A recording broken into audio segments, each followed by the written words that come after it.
Welcome back to the workshop, y'all. It's a beautiful snowy day outside.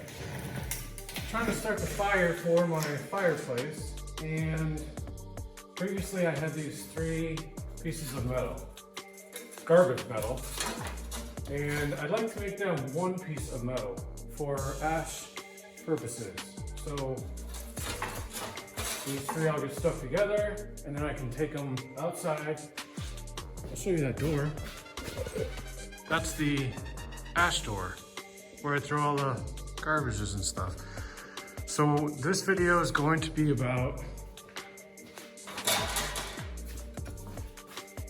welding thin garbage aluminum metals. These aren't aluminum, these are steel, but garbage nonetheless. So I'm gonna be using a stick welder. I'm gonna set it up.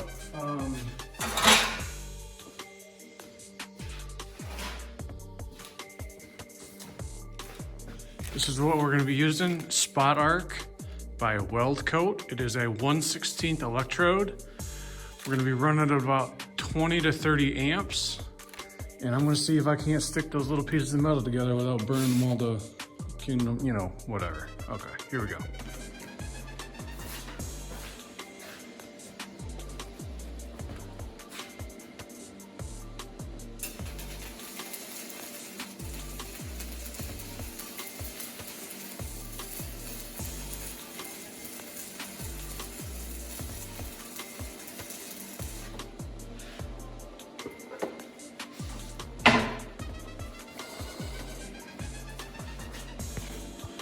All right, so this is where I was with my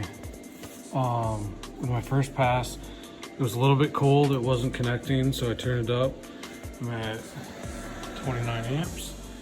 And on the back side,